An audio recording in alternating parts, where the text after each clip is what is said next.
This is Curious Minnesota, a Star Tribune project that sends staff from the state's largest newsroom hunting for the answers to great questions we receive from you. We're here to answer everything you want to know about the state's people, places, and culture. I'm your host, Erica Pearson. Has this ever happened to you? As you go about your daily routine, you walk or ride by something a little mysterious. You pass it countless times, and it registers somewhere in the back of your brain. But you never really stop to ask, what's the story with that? In this episode, we're going to answer that question for one of our listeners in Minneapolis. Mary Hanvik was stuck in traffic when she noticed a tiny abandoned building. It's so small, actually, and square that it doesn't really look like a building, but more like a shack or a shed, and it had been kept up with fresh paint.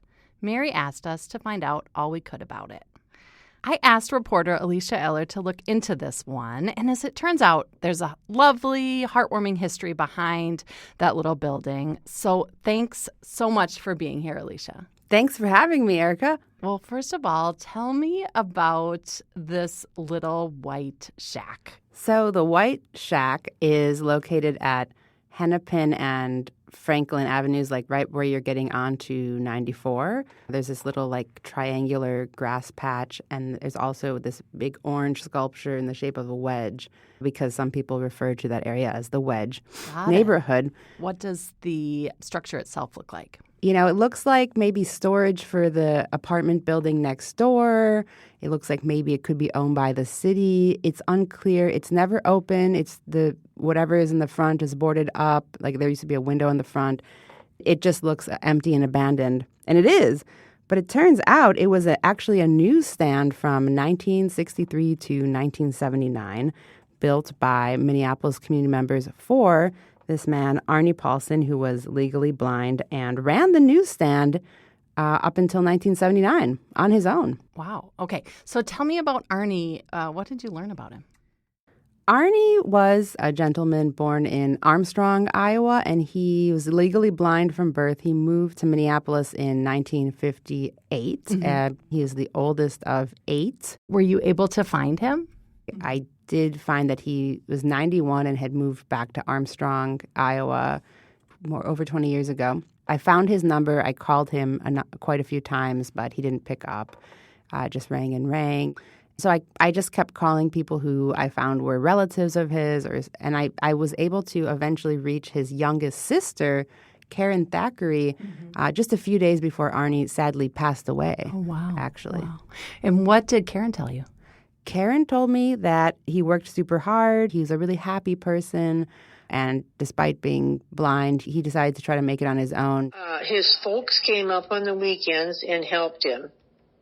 And my dad would sit in the stand until midnight, and my mother helped wash clothes and do his meals and stuff to get him over till they come back again. She was saying that at that time, historically, there were not many opportunities for people who were blind. She said there was an older lady that would always stop and give him homemade treats like strawberry shortcake and stuff like that when he was in his stand. And he was just, such an upbeat guy. He loved to sing in church choir. Yeah.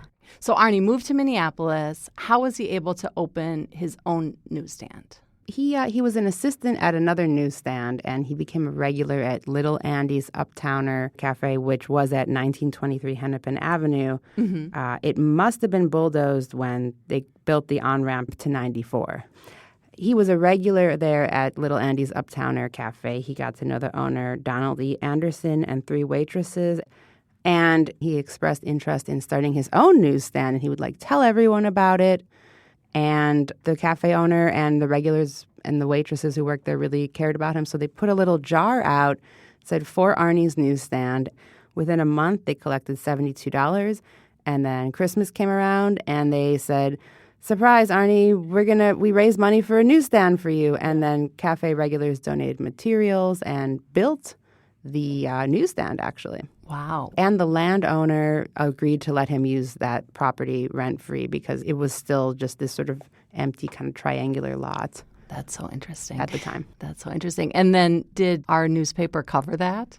Our newspaper did cover that. Yeah. It covered, the sort of opening of the newsstand and Arnie's the Christmas present. And then we also covered, he had an operation on one of his eyes. So he was able to gain a little bit of sight, but not much. Yeah. So we rewrote about that too, because his mom had to come in and help out at the newsstand while he was recovering, because he was very committed to this newsstand. What was it like to work there?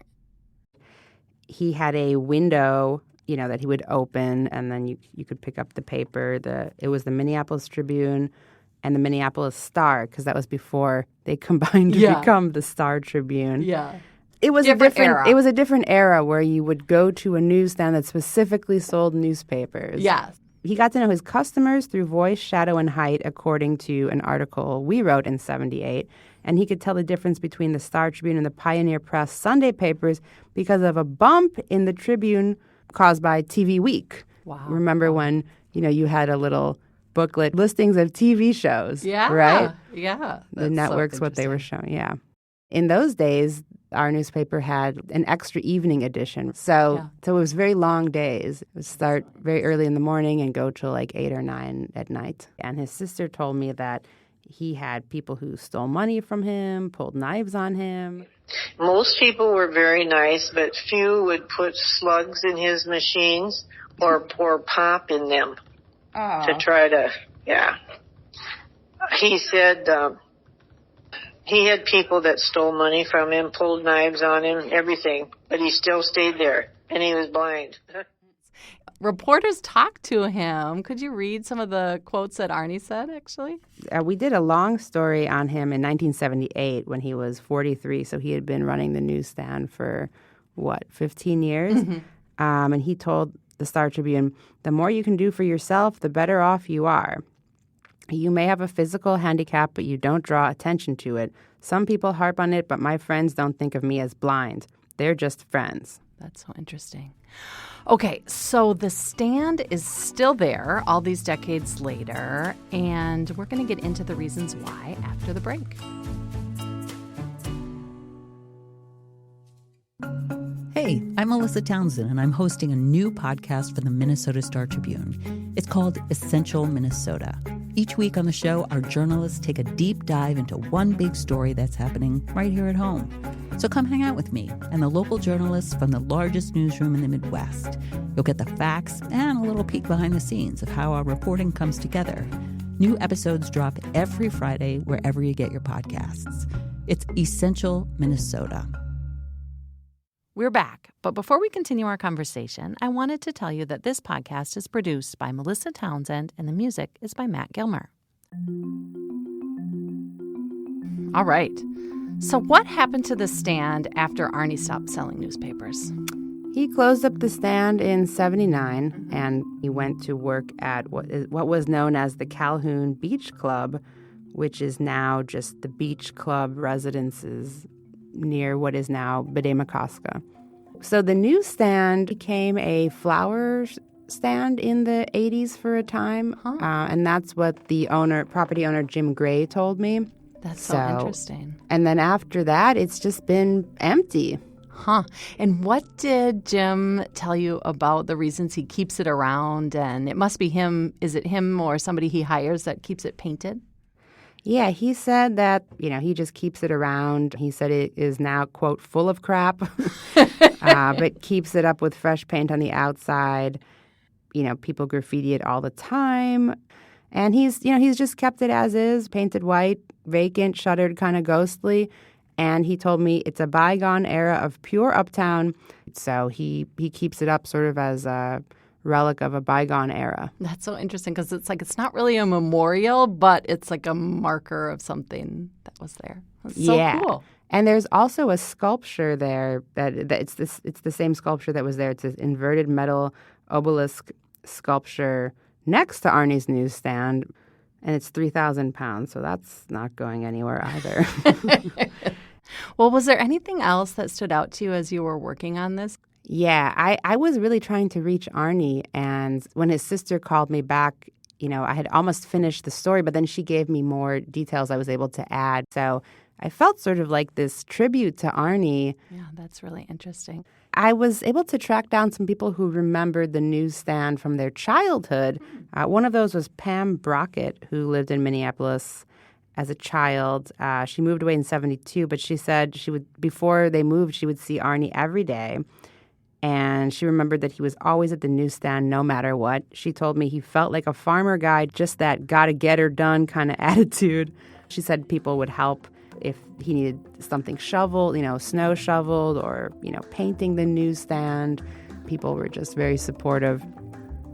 Well, thanks so much to you, Alicia, and thanks so much to Mary, who was curious about this story behind that old newsstand. Thanks. So that is it for us today, and you can see photos of Arnie and the folks at the diner and read all of our Curious Minnesota stories online at startribune.com. And I'm hoping this inspired you to send us a question, send an email, and share what you're curious about at curious@startribune.com.